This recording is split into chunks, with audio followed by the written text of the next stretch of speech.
Mais ça m'est naturel. J'ai pas d'effort à faire pour ça. Les publicitaires, ils se cassent la tête, moi non. Ah, vous savez quoi? Le publicitaire, lui, pense pour l'objet qu'il veut vendre. Moi, c'est le réel qui se sert de moi pour vous parler. Ça, c'est pas pareil. Vous sentez la différence? Voilà. Un publicitaire, c'est lui qui se creuse la tête pour rendre l'objet comestible ou vendable. Moi, c'est l'être qui se sert de moi. Je n'ai pas à me creuser la tête. C'est pas l'envie qui manque. Tous les gens qui sont là ont tous envie, très fort. Par moment. En ce qui me concerne, c'est pas par moment.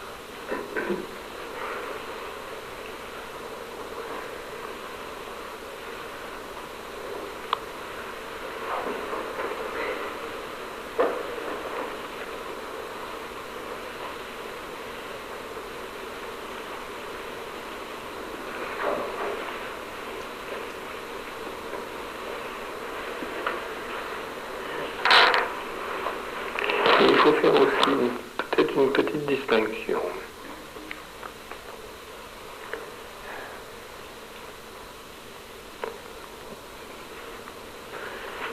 Je ne sais plus exactement la formulation dans l'évangile de Thomas, mais je crois que c'est Pierre qui demande à un moment donné à Jésus, à quoi reconnaîtrons-nous le royaume, ou la venue du royaume?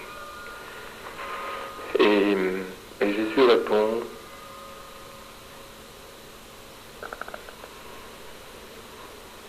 vous le reconnaîtrez à ce qu'il ne viendra pas avec une attente. L'éveil n'est pas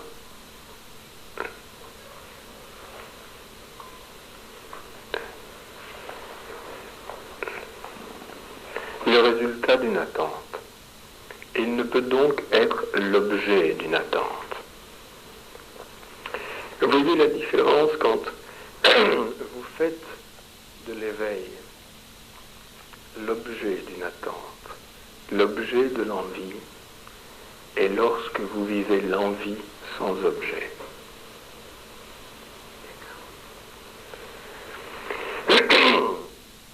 Vous pouvez intensifier une attente, attendre intensément l'objet éveil, et vous faire un cadeau avec votre argent.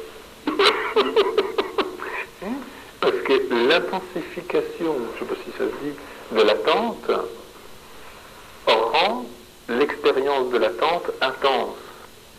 Et vous vivez une intensité dont vous pouvez, à un moment donné, devenir dépendante. Mais vous avez intensifié l'attente en mettant un objet à cette attente. Et vous vous trompez sur la nature de ce que vous éprouvez, parce que vous n'avez fait qu'intensifier l'attente, intensifier l'envie. Vous l'avez intensifié par rapport à l'objet sur lequel vous avez focalisé votre attente. Lorsqu'il est question d'envie du réel, c'est l'envie qui est le réel. Mais c'est une envie qui doit être libre de tous les objets. Nous ne connaissons... Oui, c'est paradoxal parce que notre expérience, ça c'est quelque chose sur quoi je reviens fréquemment, notre expérience de l'envie, notre expérience du désir est une expérience très limitée. Nous ne connaissons du désir que son objet. Nous ne connaissons de l'envie que son objet. Nous ne connaissons jamais la nature réelle du désir ni de l'envie. Et lorsque vous avez, après une multitude d'expériences, fini par être convaincu qu'aucun objet ne tient ses promesses, vous dites le désir c'est pas bon. Parce que vous avez constamment amalgamé, confondu le désir et son objet. Les objets n'ayant pas tenu leurs promesses, vous liquidez le tout. L'objet et le désir. Et vous dites que le réel c'est le non-désir. Non, c'est pas vrai. Le réel, c'est le désir sans objet. C'est le désir qui ne se fixe plus sur aucun objet. Donc quand vous dites que vous avez envie du réel, et que, à la limite, vous le dites, c'est comme pas un cri de détresse, mais presque, j'en ai envie, et pourtant, bon, voilà, bon. l'envie est, je dirais, renforcée par tout ce que vous pouvez investir dans l'objet de votre envie. Vous ne faites que l'expérience de l'intensification ou du renforcement de votre envie. Et vous ne faites pas l'expérience de l'envie. Vous faites l'expérience de ce que votre projection dans l'objet a fait de votre envie. Et vous ne faites pas l'expérience de l'envie. Comment la faire? Mais se brûle l'envie. Comment la faire? Quand il n'y a plus d'objet, ça se brûle. Et ça disparaît. Lorsque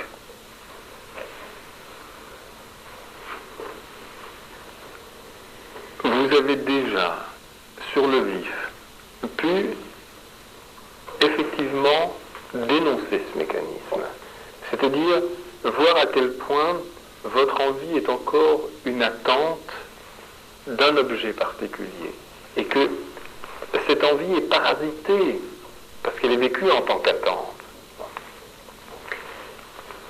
Il faut pouvoir le constater, ça, le constater régulièrement.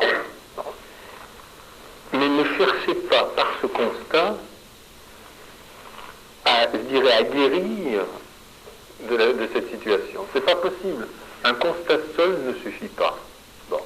C'est pas parce que je vous dis que telle est la situation, tel est le cas, que vous allez pouvoir d'emblée passer d'une envie avec objet à une envie sans objet. C'est pas possible. Mais ce qu'il est important pour vous, c'est de pouvoir constater sur le vif ce fonctionnement-là, que votre envie se renforce, s'intensifie en fonction de ce que vous projetez dans ce dernier objet que vous poursuivez. Ça, c'est important. Bon. De le constater, de le voir, déjà, ça va vous permettre de vivre d'une façon différente un dernier sacrifice.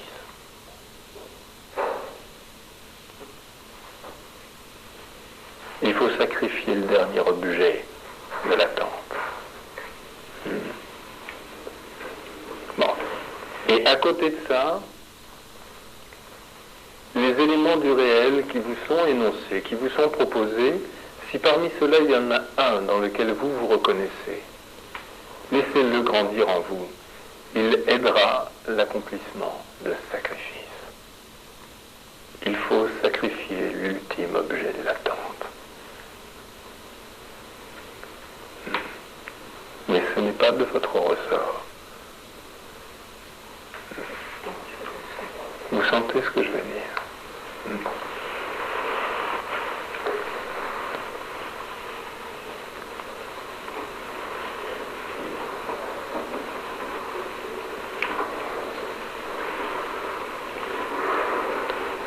Oui. En ce moment, je voulais parler un petit peu de moi. En ce moment, je vis une longue expérience. Et je ne sais pas l'expliquer, mais j'aimerais savoir ce qui se passe. C'est comme si je m'écoutais du tout. Et il peut se passer n'importe quoi. Je n'ai plus de peur, je n'ai plus de gesteur sans rien, mais j'aimerais savoir ce qui se passe. La lâcher prise, c'est pareil. De la part, je suis confortable. Déjà, si la question se pose, quand elle a lâché prise, la question ne se pose pas. Elle a lâché aussi. Le questionnaire est parti dans le lâcher prise. Par contre, il y a un sentiment important quand ce processus grandit en soi. Je m'adresse à des gens qui vivent dans le monde. Le réel dont je parle n'est pas quelque chose situé très loin au-delà des mondes. C'est ici. Bon. Et les gens auxquels je m'adresse sont des gens qui vivent dans ce monde, dont l'expérience du réel passe par une réconciliation totale avec ce monde, de pouvoir restituer à ce monde sa nature de réalité, et non pas de chercher une réalité autre. Et lorsque ce processus grandit en nous, c'est un attachement à tout qui grandit. Le vrai détachement, c'est quand on est détaché du particulier pour s'attacher à tout. lorsque dans ton cœur tu sentiras grandir cet attachement à tout, c'est parce que tu reconnaîtras dans tout la présence de ton bien-aimé. Alors, reconsidère la situation. Hein?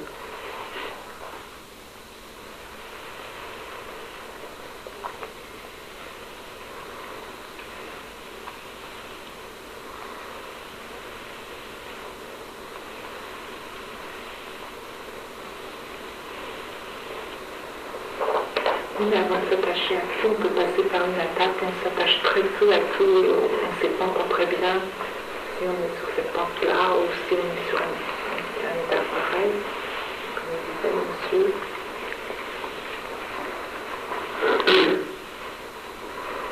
C'est un peu ce que je vis auparavant. J'étais comme la dame, je courais un peu vers la poire fraîche à frapper, la veille, et puis maintenant j'ai l'impression que... C'est comme dans un vieux couple où l'amour est paresseux.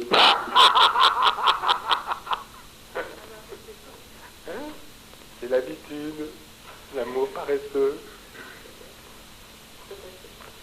C'est parce qu'on ne sait plus se laisser étonner.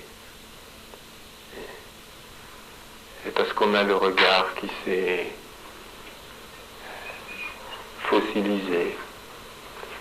Alors tout est toujours pareil, mais pas dans le bon sens. Nous sommes devenus une habitude, et notre vie est une formalité. Alors, nous avons un espèce de dégoût, de rejet, de lassitude. Alors c'est pas ça. Parce que ça engendre une certaine paresse, une façon de ne plus s'insérer dans le vivant. Ah non, je suis dans le vivant, mais je ne suis pas encore vraiment à fond, quoi. Mais je le suis, pourtant, parce que je m'intéresse à tout. Mais... Tu peux être... Il faut aussi... alors si c'est dans ce sens-là, il faut quitter l'utopie de l'abolition de la limite. Tu as un terrain aussi, tu as une constitution, tu as un tempérament. L'un me dirait, toi, t'es tamazique. Bon. Alors les gens se disent, pour ceux qui ne connaissent pas, il y a tamazique, rajasique et sattvique.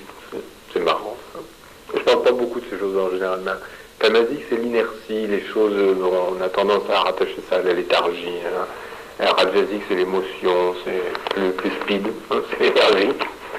Et sattvique, on dit c'est des choses claires, transparentes, équilibrées. Et alors on vous présente ça d'une telle façon que les pauvres qui sont ou tamasiques ou rajasiques, ils se disent je suis dans la mauvaise zone, il faut que je monte. Bon. Et c'est à qui va devenir sattvique le premier. Oh. C'est ridicule.